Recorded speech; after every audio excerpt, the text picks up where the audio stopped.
দর্শক, Bangla ভিশনের sports bulletin sports টাইমের শুরুতেই আপনাদেরকে স্বাগত জানাচ্ছি। আমি মিথিলা ইসলাম। এতক্ষণ শুনছিলেন শিরোনাম, এবারে বিস্তারিত। রাত ৩টা, গভীর রাতের নির্জনতা ছাপিয়ে রাজধানীতে হাতির ঝিলের অ্যাম্ফি থিয়েটারের মঞ্চ। রবিবার রাতে যেন আলো ঝলমল এক টুকরো দ্বীপ। বাংলাদেশের ক্রীড়াঙ্গনের সব আলো কেড়ে নিয়ে সেখানে যে হাজির মিয়ানমার বিজয়ী নারী ফুটবল দল। বাফুফের অভিনব সংবর্ধনায় উপস্থিত বাংলার বাঘিনী ঋতুপর্ণা, তহুরা, শামসুন নাহার, আফিদা, মনিকা সহ পুরো দল। প্রথমবার এশিয়ান কাপে খেলার স্বপ্ন পূরণে বাংলাদেশের ফুটবলের সেরা সাফল্যের রূপকারদের বাংলা ভিশনের পক্ষ থেকে আমরাও জানাচ্ছি টুপি খোলা অভিনন্দন। অভিনব তো বটেই, স্মরণীয় ঘটনাও গভীর রাতের এই সংবর্ধনা। রাত 3:15টার দিকে হাতির ঝিলের এমফি থিয়েটারে আলো ঝলমলে মঞ্চে প্রবেশ মিয়ানমার বিজয়ী কন্যাদের। অস্ট্রেলিয়ায় 2026 নারী এশিয়ান কাপে খেলার যোগ্যতা অর্জনকারী বাংলাদেশ দলকে বাফুফের সংবর্ধনা। আফিদা, ঋতুপর্ণাদের একে একে বরণ করে নেওয়া হয় ফুলের শুভেচ্ছায়। ইয়াঙ্গুন থেকে ব্যাংকক হয়ে ঢাকা দীর্ঘ ভ্রমণে ক্লান্তি আর অবসন্নতা থাকলেও ফেডারেশনের অভিনন্দনে বেশ রোমাঞ্চিত নারী ফুটবলাররা।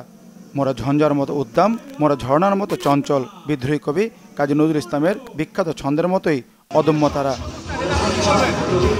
দুবারের সাফজয়ী বাংলার বাঘিনীরা পেরিয়ে যেতে চায় এশিয়ার গণ্ডি। আত্মবিশ্বাস বিশ্বমঞ্চে লাল সবুজের পতাকা ওড়ানোর। এত সুন্দর করে স্বাগতম এবং সংবর্ধনা দেওয়ার জন্য। আজকে যে এই পর্যায়ে আমরা আসছি, এটা হচ্ছে একটা ছিল টিম ওয়ার্ক। ফুটবল খেলা কোনো ইন্ডিভিজুয়াল খেলা না। আমরা জানি, আমরা বাংলাদেশের মেয়েরা জানি কিভাবে কঠিন পরিস্থিতি ফাইট করতে হয়। আপনারা আমাদের উপর বিশ্বাস রাখবেন। আমরা আপনাদেরকে নিরাশ করব না। আমরা শুধু এশিয়া না, আমরা বিশ্ব মঞ্চে বাংলাদেশকে নিয়ে যেতে চাই। আমরা যেন আরও ভালো কিছু করতে পারি।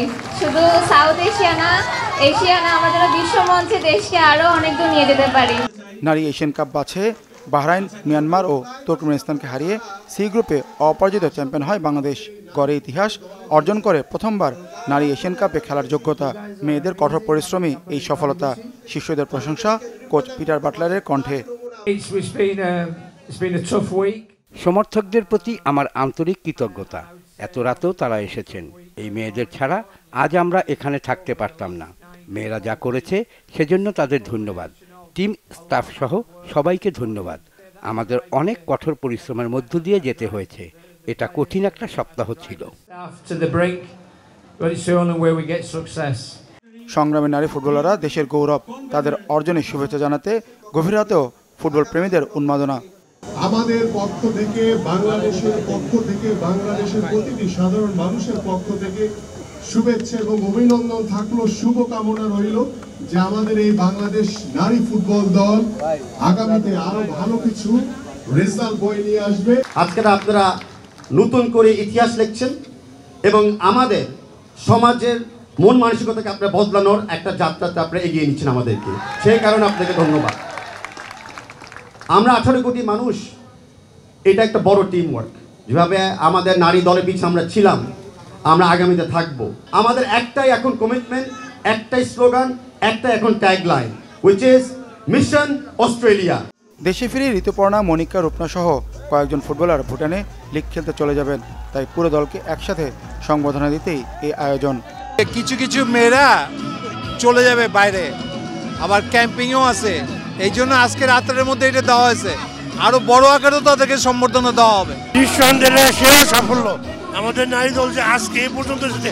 এখন তাদের সামনে আসলে বিশ্বকাপ খেলার সুযোগ আসছে। আগামী মার্চে আমরা অস্ট্রেলিয়ায় দেখাতে চাই বাংলাদেশের মেয়েরা এখন কোথায় যাবে। আগামীতে আমরা বিশ্বকাপ নিয়ে চিন্তা করছি। আগামীতে এশিয়ান কাপ খেলবে অস্ট্রেলিয়াতে, সেখানে মূল টার্গেট আমাদের ওয়ার্ল্ড কাপে যাওয়া। এর আগে মিয়ানমার থেকে রাত 1:30টায় ঢাকায় পৌঁছায় বাংলাদেশ নারী ফুটবল দল। বিমানবন্দর থেকে সরাসরি যোগ দেয় হাতির ঝিলে বাফুফের সংবর্ধনা অনুষ্ঠানে। Manik Mahmud, Bangla Vision, Dhaka. Mission Australia. 2026 সালের মার্চে নারী ফুটবলে এশিয়ার সেরা উৎসব এশিয়ান কাপের মঞ্চ প্রস্তুত। সেখানে লড়বে মহাদেশের সেরা 12টি দল।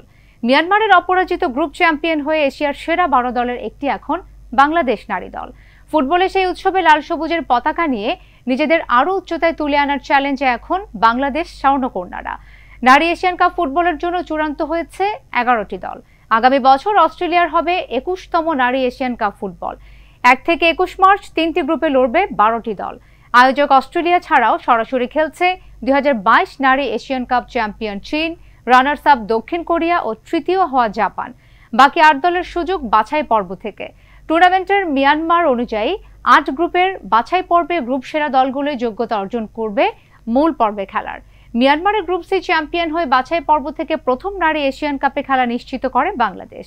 গ্রুপ বি সেরা ভারত, ডি থেকে চাইনিজ তাইপে, গ্রুপ ই চ্যাম্পিয়ন ভিয়েতনাম, গ্রুপ এফ থেকে উজবেকিস্তান, গ্রুপ জে সেরা ফিলিপাইন এবং গ্রুপ এইচ থেকে শতভাগ সাফল্য নিয়ে এশিয়ান কাপে টিকিট পেয়েছে উত্তর কোরিয়া। বাছাই পর্বে বাকি দলটি যাবে এ গ্রুপ থেকে।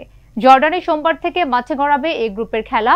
আগামী 29 জুলাই সিডনিতে নারী এশিয়ান কাপে ড্র অনুষ্ঠিত হবে। 4টি পটের প্রতিটিতে আছে 3টি করে দল। চতুর্থ পটে আছে বাংলাদেশ। পটগুলো থেকে নির্ধারণ করা হবে 3টি গ্রুপ। সিরিজ নির্ধারণী তৃতীয় ওয়ানডেতে মঙ্গলবার শ্রীলঙ্কার মুখোমুখি বাংলাদেশ। ক্যান্ডের ফেভারিট হান্টিং গ্রাউন্ডে এখন টাইগাররা। 3 ম্যাচ ওয়ানডে সিরিজে 1-1 সমতা। ক্যান্ডের পাল খেলে ক্রিকেট গ্রাউন্ডে এই দুই দেশের আগের 2 লড়াইও 1-1 সমতায়। শ্রীলঙ্কার মাটিতে এখনো ওয়ানডে সিরিজ জেতেনি বাংলাদেশ। এবার সেই সুযোগ এসেছে টাইগারদের। কলম্বোর প্রেমাদাসায় প্রথম ওয়ানডেতে ব্যাটিং ব্যর্থতায় লঙ্কানদের কাছে 77 রানে হেরে সিরিজে পিছিয়ে পড়ে মেহেদী মিরাজের দল। যদিও দ্বিতীয় ওয়ানডেতে 248 রান করেও বোলারদের দক্ষতায় 16 রানের জয়ে সিরিজে ঘুরে দাঁড়ায় টাইগাররা। দ্বিতীয় ম্যাচে ব্যাটিংয়ে পারভেজ ইমন এবং তাওহিদ হৃদয় হাফ সেঞ্চুরি এবং বোলিংয়ে স্পিনার তানভীর ইসলাম 39 রানে 5 উইকেট নিয়ে দলের জয়ে গুরুত্বপূর্ণ অবদান রেখেছেন। এছাড়া ব্যাটিংয়ে শেষ দিকে অপরাজিত 33 রানের সাথে বোলিংয়ে 2 উইকেট নিয়ে তানজিম হাসান সাকিবের ম্যাচ জয়ে ভূমিকা বলার মতোই। দলের জন্য গুরুত্বপূর্ণ বিষয়, প্রেমাদাসায় ওয়ানডেতে নিজেদের প্রথম এই জয়ে দারুণ উজ্জীবিত দল শুধু ঘুরেই দাঁড়ায়নি, এখন সিরিজ জয়ের আশাও জাগিয়েছে। শ্রীলঙ্কার বিপক্ষে ওয়ানডেতে এই পর্যন্ত 59 ম্যাচ খেলে 13 জয়ের বিপরীতে 44টিতে হেরেছে। আর শ্রীলঙ্কার মাটিতে 26 ওয়ানডে খেলে টাইগারদের জয় মাত্র 3টি, হেরেছে 23 ম্যাচে।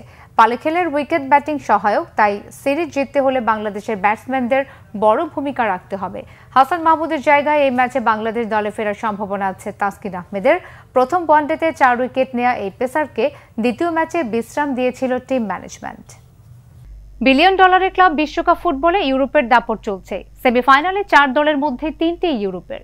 পিএসজি, রিয়াল মাদ্রিদ ও চেলসি ইউরোপের 3 জায়ান্টের বিপক্ষে শেষ 4-এ ল্যাটিন আমেরিকার একমাত্র প্রতিনিধি ব্রাজিলের ফুলমিনেন্স। ইউরোপ ভার্সেস ল্যাটিন ফুটবলের মর্যাদার লড়াই ফুলমিনেন্স আর কতদূর যাবে সেটাই এখন প্রত্যাশায় ফুটবল বিশ্ব। ফিফার মহাদেশীয় ক্লাব আসরে এবারই প্রথম সেমিফাইনালে দেখা গেল পিএসজিকে। ইউরোপ সেরার চ্যাম্পিয়ন্স লিগে এবারই প্রথম শিরোপা জিতেছে ফ্রান্সের ক্লাবটি। সেই মর্যাদা নিয়ে ক্লাব বিশ্বকাপও শিরোপার জোর দাবিদার লুইস এনরিকের দলটি। তবে বি গ্রুপে স্প্যানিশ ক্লাব অ্যাটলেটিকো মাদ্রিদকে 4-0-তে উড়িয়ে ব্রাজিলিয়ান ক্লাব বোটাফোগোর কাছে 1-0-তে হেরে শঙ্কায় পড়েছিল পিএসজি। শেষ ম্যাচে যুক্তরাষ্ট্রের সিয়াটল সাউন্ডার্সকে 2-0-তে হারিয়ে বোটাফোগোকে গোল ব্যবধানে পেছনে ফেলে গ্রুপ চ্যাম্পিয়ন হয় তারা। গ্রুপে হোঁচট খাওয়ার ধাক্কা পরের 2 রাউন্ডে দারুণভাবে কাটিয়ে ওঠে লুইস এনরিকের দল। শেষ 16-য় যুক্তরাষ্ট্রের ইন্টার মায়ামিকে 4-0 গোলে বিধ্বস্ত করার পর কোয়ার্টার ফাইনালে জার্মান জায়ান্ট বায়ার্ন মিউনিখের বিপক্ষে 2-0-তে জয়োৎসব করে ইউরোপ চ্যাম্পিয়নরা। 5 ম্যাচে 12 গোল করে বিপরীতে 1টি গোল হজম করেছে দলটি। 2023 সালে পিএসজির দায়িত্ব নিয়ে এক ঝাঁক তরুণ ফুটবলারকে দারুণভাবে সংগঠিত করেছেন স্প্যানিশ কোচ। এখন শেষ 4-এ ইউরোপের সবচেয়ে সফল ক্লাব রিয়াল মাদ্রিদের বিপক্ষে কি করে দলটি তা দেখার তুমুল আগ্রহ ফুটবল প্রেমীদের। বুধবার বাংলাদেশ সময় রাত 1টায় নিউ জার্সির মেটলাইফ স্টেডিয়ামে হবে আসরের হাই ভোল্টেজ দ্বিতীয় সেমিফাইনাল ম্যাচটি। ক্লাব বিশ্বকাপের গত 20 আসরে সবচেয়ে বেশি 5 বার শিরোপা জেতা রিয়াল মাদ্রিদেরও শেষ 4-এ উঠে আসতে বেগ পেতে হয়নি। তবে নতুন স্প্যানিশ কোচ জাভি আলোনসোর প্রথম অ্যাসাইনমেন্টের শুরুটা ভালো হয়নি স্প্যানিশ জায়ান্টদের। এই গ্রুপে সৌদি ক্লাব আল হিলাল 1-1 গোলে রুখে দেয় তাদের জয়। এরপর আর পেছন ফিরে তাকাতে হয়নি আলোনসোকে। মেক্সিকোর পাচুকাকে 3-1 আর অস্ট্রিয়ান ক্লাব সালজবুর্গকে 3-0 গোলে হারিয়ে গ্রুপ চ্যাম্পিয়ন হয় তারা আল হিলালকে 2 পয়েন্ট পেছনে ফেলে। রিয়ালের মূল সমস্যা ইনজুরি, যে কারণে চলতি মৌসুমটা শিরোপাশূন্য থেকেই কাটাতে হয়েছে বিশ্বের সবচেয়ে দামি ও সফল ক্লাবটিকে। চোট জর্জর দল নিয়ে ক্লাব বিশ্বকাপে রিয়ালের পথে চলা নিয়েও শঙ্কায় ছিলেন অনেকে। শেষ 16তে ইতালির জুভেন্টাসকে 1-0 আর কোয়ার্টার ফাইনালে জার্মানির বরুসিয়া ডর্টমুন্ডকে 3-2 গোলে হারিয়ে আপাতত সেই সংখ্যা দূর করেছে মাদ্রিদ জায়ান্টরা। 5 ম্যাচে 11 গোল দিয়ে 4 গোল হজম করেছে তারা। তবে চোট সমস্যায় রক্ষণে দুর্বলতা থেকেই যাচ্ছে রিয়ালের। ছন্দে থাকা পিএসজির বিপক্ষে সেই ঘাটতি পুষিয়ে এমবাপ্পে, ভিনিসিয়াস, গার্সিয়ারা আক্রমণ ভাগে কাজের কাজটি করতে পারেন কিনা সেটাই এখন দেখার ব্যাপার।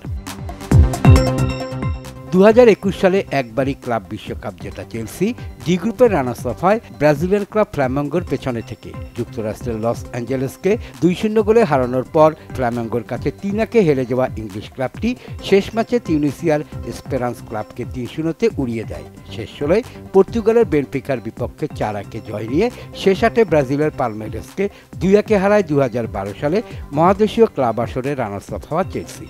সেমিফাইনালে অপেক্ষাকৃত দুর্বল ব্রাজিলের ফ্লুমিনেন্সকে প্রতিপক্ষ পাওয়ায় এনজো মারেস্কার ইংলিশ জায়ান্ট ক্লাবটিকে ফাইনালে দেখছেন অনেকে। মঙ্গলবার বাংলাদেশ সময় রাত 1টায় নিউ জার্সির মেটলাইফ স্টেডিয়ামে হবে আসরের প্রথম সেমিফাইনাল ম্যাচটি। বর্ধিত সংস্করণের ক্লাব বিশ্বকাপে এবার ব্রাজিল থেকে সর্বাধিক 4টি দল অংশ নেয়। সেখানে এখনও পর্যন্ত টিকে থাকা একমাত্র ক্লাব ফ্লুমিনেন্স। চেলসির মতো তারাও গ্রুপ রানার্স আপ হয়ে নকআউট পর্বে জায়গা করে নেয় বরুসিয়া ডর্টমুন্ডের পেছনে থেকে। এই গ্রুপে বরুসিয়া ডর্টমুন্ডের সঙ্গে গোলশূন্য ড্র করে দক্ষিণ কোরিয়ার উলসানকে 4-2 গোলে হারায় ব্রাজিলিয়ান সিরিয়া লিগের দলটি। শেষ ম্যাচে দক্ষিণ আফ্রিকার মামেলোদি সানডাউন্সের বিপক্ষে ফল তাদের গোলশূন্য ড্র। আর শেষ 16 ইতালির ইন্টার মিলানকে হারিয়ে হইচই ফেলে দেওয়া প্রমিনেন্স শেষ 8 আসরের চমক আল হিলালকে 2-1 হারিয়ে দেয়। Shahid Khan, Bangla Vision sports desk. FIFA club বিশ্বকাপে দল বদলে আলো ছড়ানো প্রথম ফুটবলার ইগোর জেসুস। এই স্ট্রাইকারের নৈপুণ্যে ব্রাজিলের বোটাফোগো দল ক্লাব বিশ্বকাপে সবচেয়ে বড় অঘটন ঘটিয়েছে। বি গ্রুপে রানার্স আপ হয়ে নকআউট পর্বে ওঠার পথে তারা ইউরোপ চ্যাম্পিয়ন পিএসজিকে হারিয়ে চমক সৃষ্টি করে। ম্যাচের একমাত্র গোলটি করেন ইগোর জেসুস। এই আসরে ভালো পারফরমেন্সের পুরস্কারও পেয়েছেন জেসুস। 24 বছরের এই ব্রাজিলিয়ান স্ট্রাইকারকে 4 বছরের জন্য দলে ভিড়িয়েছে ইংলিশ ক্লাব নটিংহ্যাম ফরেস্ট। এবারের ফিফা ক্লাব বিশ্বকাপে আলো ছড়িয়ে ইংলিশ ফুটবলে পাড়ি দিচ্ছেন ইগোর জেসুস। বড় অঘটনগুলোর একটির জন্ম দেওয়ার নায়ক বোটাফোগোর 24 বছরের এই ব্রাজিলিয়ান স্ট্রাইকারকে নটিংহ্যাম ফরেস্ট দলে ভিড়িয়েছে। 4 বছরের চুক্তিতে জেসুসকে দলে নেওয়ার বিষয়টি রবিবার নিশ্চিত করেছে ইংলিশ প্রিমিয়ার লিগের দলটি। তবে ক্লাবের বিবৃতিতে তার ট্রান্সফার বিষয়ে কিছুই জানানো হয়নি। যুক্তরাষ্ট্রের চলমান এবারের ক্লাব বিশ্বকাপে সুযোগ পেয়ে চমক জাগানো পারফরমেন্স উপহার দিয়েছে জেসুসের ব্রাজিলিয়ান ক্লাব বোটাফোগো। বি গ্রুপে রানার্স আপ হয়ে নকআউট পর্বে ওঠার পথে তারা হারিয়ে দেয় ইউরোপ চ্যাম্পিয়ন পিএসজিকে। ম্যাচের একমাত্র গোলটি করেন জেসুস। আসরে নিজেদের প্রথম ম্যাচে সিয়াটল সাউন্ডার্সের বিপক্ষে জয়ের পথেও একটি গোল করেন 24 বছরের এই স্ট্রাইকার। শেষ 16 আরেক ব্রাজিলিয়ান ক্লাব পালমেইরাসের বিপক্ষে হেরে আসরের পথ চলা থামে বোটাফোগোর। ক্লাবের হয়ে ধারাবাহিক পারফরমেন্সে গত অক্টোবর-নভেম্বরে বিশ্বকাপ বাছাইয়ে প্রথমবারের মতো ব্রাজিল দলে ডাক পান জেসুস। চিলের বিপক্ষে অভিষেক ম্যাচে জালের দেখাও পান। সংযুক্ত আরব আমিরাতের ক্লাব শাবাব আল আহলি থেকে 2024 সালের জুলাই বোটাফোগোর যোগ দিয়ে দক্ষিণ আমেরিকার সেরা আসর কোপা লিবার্তাদোরেস ও ব্রাজিলিয়ান সিরিয়া লিগের জয়ের স্বাদ পান জেসুস। ওয়ান মুল্ডার 7 জুলাই 2025-এর আগে এই নামটা কতজন শুনেছেন? টেস্ট ক্রিকেটের 150 বছরের ইতিহাসে এমন বিধ্বংসী ব্যাটিং কেউ দেখেছে? তবে বুলাওয়েতে জিম্বাবুয়ের বিপক্ষে অপরাজিত 367 রানের ইনিংসেই রেকর্ড বই তছনছ করেও ব্রায়ান লারার রেকর্ড ভাঙলেন না মুলার। এটা কি লারার প্রতি সম্মান প্রদর্শন? লারার রেকর্ড না ভাঙলেও টেস্টে এই এক ইনিংসে হয়ে উঠলেন ক্রিকেটের বিশ্বে আলোচিত চরিত্র। ভিয়ান মুল্ডারকে কি বলা যায়? উদাসী রাজকুমার, যিনি কিংবদন্তি এক রাজার জন্য খেলায় হাতছাড়া করেছেন রাজ্য। ব্রায়ান লারার ভাবনার জগতে তখন কি চলছিল যখন 400-র পথে এগিয়ে চলেছিলেন মুল্ডার? রেকর্ড হাতছাড়া হওয়ার ভয়, নাকি নিজের গড়া 400 ক্লাবে আরেকজন সঙ্গী পাওয়ার উদ্দীপনা? যাই হোক, শেষ পর্যন্ত অক্ষতই থাকছে ব্রায়ান লারার টেস্টে সর্বোচ্চ ইনিংসের রেকর্ডটি। মুল্ডার নিজেই রেকর্ডটি ভাঙতে দেননি অথবা ভাঙতে চাননি। দ্বিতীয় দিনের লাঞ্চে গিয়েছেন অপরাজিত 367 রান করে, সেখানেই করেছেন ইনিংস ঘোষণা। তবে যা করেছেন তাতেই রেকর্ডের পাতায় উঠেছে ঝড়, হয়েছে অনেক ওলটপালট। মুল্ডারের অপরাজিত 367 টেস্ট ক্রিকেটের সর্বোচ্চ স্কোরের তালিকায় আছে পঞ্চম স্থানে। স্যার গ্যারিফিল্ড সোবার্সকে পেছনে ফেললেও তার ওপরে আছে 4টি ইনিংস, ব্যাটসম্যান 3 জন। সেরা 4 ইনিংসে ব্রায়ান লারার নাম আছে 2 বার। অধিনায়কদের ট্রিপল সেঞ্চুরির ঘটনা কম নেই। ব্রায়ান লারার রেকর্ড 400 রানও এসেছে অধিনায়ক হিসেবে। তবে ক্যাপ্টেনদের ট্রিপল সেঞ্চুরির মধ্যে সবচেয়ে বিখ্যাত অস্ট্রেলিয়ার মার্ক টেলরের। শুধুমাত্র স্বদেশি গ্রেট ডন ব্র্যাডম্যানের সঙ্গে ব্র্যাকেটবন্দি হতেই তার সমান 334 করে ইনিংস ঘোষণা করেন টেলর। তবে মুল্ডারের মতো অধিনায়কত্বের অভিষেকে ট্রিপল নেই কারো। টেস্ট ক্রিকেটে 300 রান করা মানে ধৈর্যের পরীক্ষা। 100-র বেশি স্ট্রাইক রেটের ট্রিপল সেঞ্চুরি এতদিন ছিল মাত্র একটি। চেন্নাইয়ে দক্ষিণ আফ্রিকার বিপক্ষে প্রায় 105 স্ট্রাইক রেটে 319 রান করেছিলেন ভারতের ওপেনার বীরেন্দ্র সেহবাগ। মুল্ডার 367 করেছেন মাত্র 334 বলে, স্ট্রাইক রেট প্রায় 110। যদিও দ্রুততম ট্রিপল সেঞ্চুরির রেকর্ডটি সেহবাগের দখলেই আছে। 300 করতে সেহবাগ খেলেছেন 278 বল, মুল্ডারের লেগেছে 297 বল। টেস্ট ক্রিকেট শুরুর পর প্রথম ট্রিপল সেঞ্চুরিয়ান পেতে লেগেছে 53 বছর। 1930 সালে প্রথম ট্রিপল সেঞ্চুরি করেন এন্ডি স্যান্ডহাম। এর পরের 95 বছরেও খুব যে বেশি ট্রিপল হয়েছে তা নয়। 29 জন ব্যাটসম্যান 33 বার ছুঁয়েছেন ট্রিপলের ম্যাজিক ফিগার। কী কারণে রেকর্ড ভাঙার চেষ্টা করেননি তার ব্যাখ্যা আছে শুধু মুল্ডারের কাছেই। তবে এত কাছে গিয়েও মোহ সামলানোর কৃতিত্ব পাচ্ছেন ভিয়ান Mulder. Monir Hossain Khan, Bangla Vision sports desk. 1997 সাল আইসিসি ট্রফিতে চ্যাম্পিয়ন হয়ে বিশ্বকাপে খেলার স্বপ্ন পূরণ করে বাংলাদেশ জাতীয় ক্রিকেট দল। মালয়েশিয়া থেকে বিশেষ চার্টার প্লেনে দলকে উড়িয়ে এনে পহেলা বৈশাখের দিনে সংবর্ধনা দেওয়া হয় টাইগারদের। বাংলাদেশের ক্রীড়াঙ্গনে সেই সংবর্ধনা ইতিহাস হয়ে আছে। অন্যদিকে বাংলাদেশ ফুটবলের সেরা সাফল্য বয়ে এনেও চার্টার প্লেনে দেশে ফেরার সুযোগ হয়নি নারী ফুটবল দলের। অর্ধেক এশিয়া মহাদেশ ঘুরে ক্লান্ত বেশে দেশে ফিরে সংবর্ধিত হতে হয়েছে ঋতুপর্ণা, মনিকা, আফিয়াদের। রাত 3টায় সংবর্ধনার কথা কখনো কেউ শুনেছেন? গ্রিনিস বুক অফ ওয়ার্ল্ডের নাম উঠে যাবে এই সংবর্ধনা অনুষ্ঠানের। এই অভিনব কাজটি করে আলোচিত এখন Bangladesh football federation. Sports time শেষ করছে আজকের মতো। দেখা হবে আবার। সবাই ভালো থাকবেন। আল্লাহ হাফেজ।